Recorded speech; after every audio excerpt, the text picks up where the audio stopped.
Well, I'm still getting moved into the new shop here. I'm thinking I want to put a workbench in this corner. So right now I've got this nice one here with a stainless steel top on it. That'll be good for working on cars and stuff. That'll keep, be easy to clean up oil messes on there. But I need more bench space because this is all I have now. So I think I want to put one here in the corner from the edge of this bench to the wall over there. And then we'll do a second piece that attaches to it in an L shape, maybe coming 3 or 4 feet out there on that wall. And we'll put that to go right below this drill holder I built the other day. I've always done this for my drills, just PVC pipes with slots cut in them. This PVC pipe is 4 inches, I believe. 4-inch stuff is nice because it's actually like big enough to fit like my air impact, and easily fits all the battery powered tools. You can put them in there however you want, but it's kind of a handy way to store all your tools. But anyway, I'm gonna start building a workbench for this corner. I got this pallet of 2x6s from a local warehousing company that was switching all their pallet racking out to wire decking instead of these boards. So that's what we're going to be building the workbench out of. I have no shortage at all of 2x6s.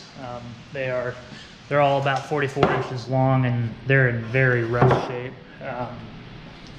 You would not want to do anything nice out of these.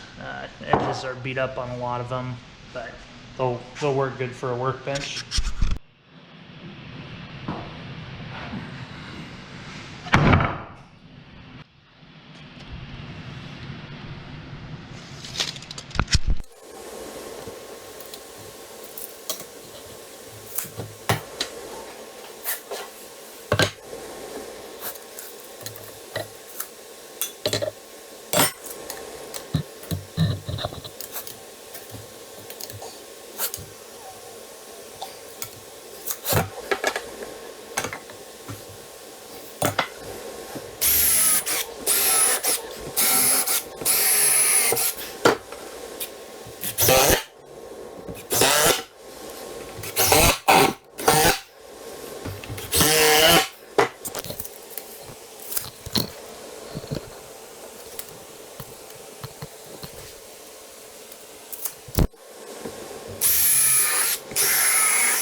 I got the frame all assembled here. It's a pretty simple design. It's just got these leg pieces, 2 legs going down, cross supports, and then the front pieces are all sitting on those cross supports there. For the top, I'm just going to cut a bunch of short 2x6s and just put them on there like that. Well, I got to cut the top for my new workbench here. All these top pieces. They're going to be exactly the same length, and they're all going to be pretty short. I didn't really feel like cutting them all with my circular saw because that would kind of sucked. I borrowed my dad's miter saw here, so I'm gonna get it set up on the table here and screwed down. I'll probably build a stop right at 21.5 inches, which is what I need for the workbench top there, so I don't have to measure each one, and I can just shove the boards on, cut them quick, and that way I can bang out a whole bunch of them real fast.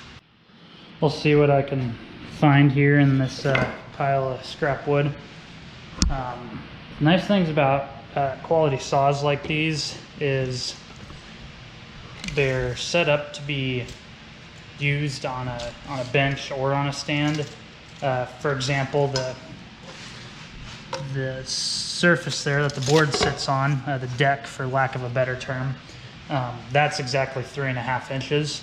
So they set stuff up like that so it's nominal. It makes it much easier to integrate into a permanent workstation than some other saws that wouldn't have a nominal dimensions like that.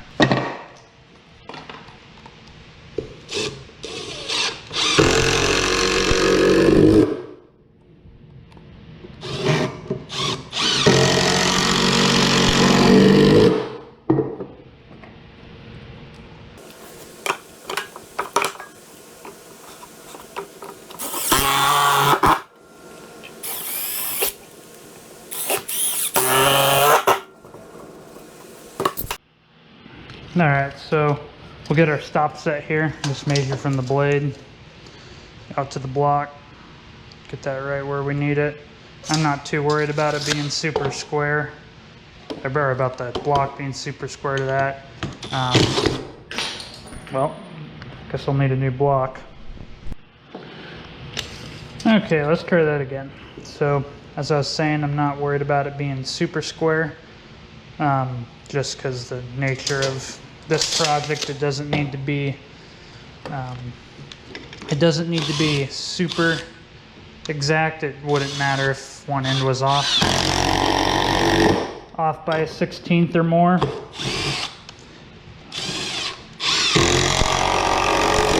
I'll just square all the boards up on the front side of the workbench, and then I won't worry about the back side. Do a test cut here, it's a calibration, see how close it is. It'll probably be good to make sure I'm at 0 first. Okay. Yeah, let's see how this first one turns out.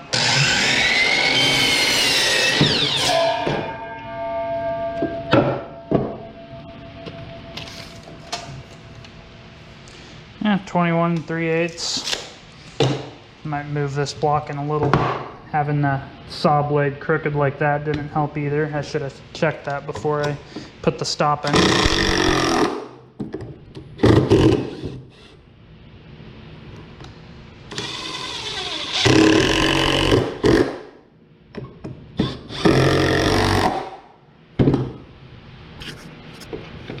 Okay.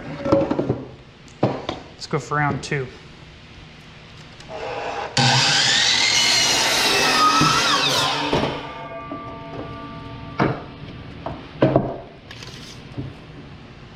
That's a lot better. That's just about a 1/16 under. Well, time to start cutting.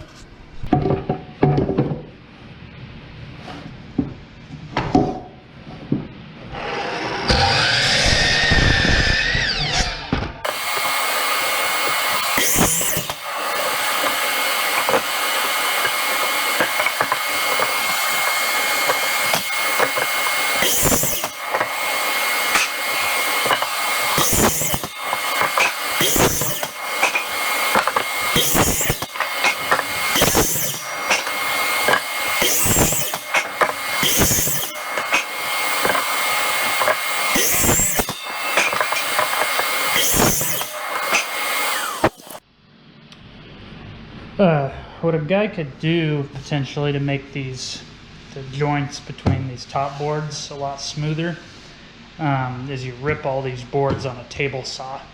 You just take off the 1/4 inch, just a 1/4 inch on each side. You get rid of that little radius right there, and that would make them meet up and join up a lot smoother than these do.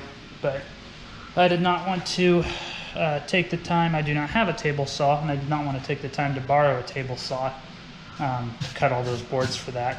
Plus, I'm thinking I'd like to put a metal top over this anyway, so that really defeats the purpose of ripping all of the edges of the boards to make it smooth.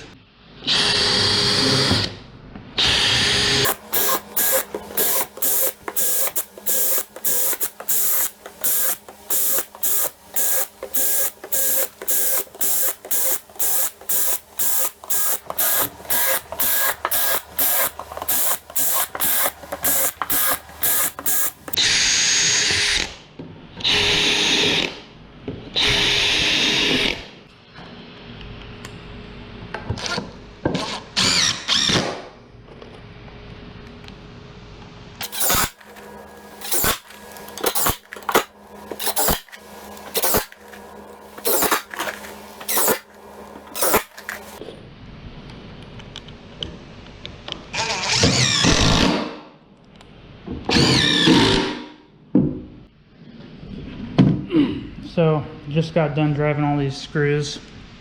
Still got 2 bars left on a 2 amp hour battery. In my opinion, it's just not worth it to get the high capacity batteries for if all you're using them for is drills and impacts. The weight of them is just not worth it for the amount of life you get out of it. I'd rather have 2 amp hour batteries than 1 4 amp hour battery. Now, granted, I generally don't use my tools all day long, so that's probably somebody that does probably has a different opinion on that. But right here, I mean, I drove, what do we got? Four screws per board and about 20 boards, so that's 80 screws, 80 2.5 inch deck screws, and 80 countersinks on the same battery. And like I said, we've still got 2 bars left. It's just not worth it for that big heavy battery in my opinion, plus they cost so much more. Now that being said though, there are numerous people on YouTube that have documented the additional performance you get if you have a higher capacity battery, but in most situations I don't think it's worth it for just a drill and an impact driver.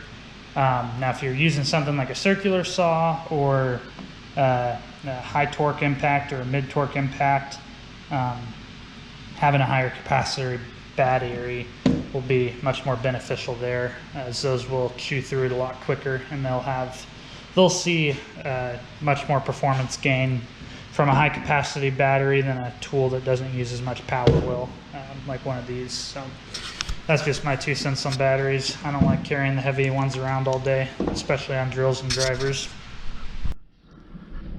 Well, I got the workbench moved over here. Fits pretty good. Not totally sure what I'm gonna do with the spaces underneath it yet. I'm kind of thinking I might leave a couple of them open. Well, I'm definitely gonna leave the corner one open, and I'm gonna leave this one open, I think, just so that I can store rolling things under there, like shop vac or stuff like that. I think I'm gonna put shelves in this middle one though. I'll probably do that in a future video. Maybe I'll do that when I finish off this workbench. So I want to put another one that's going to screw into this one. It's going to go maybe 5 feet out this way because that's where the cabinets end. So I'll have a workbench underneath the whole extent of the cabinets there. So I'll do that in a future video, but this one fits pretty good. So, thanks for watching.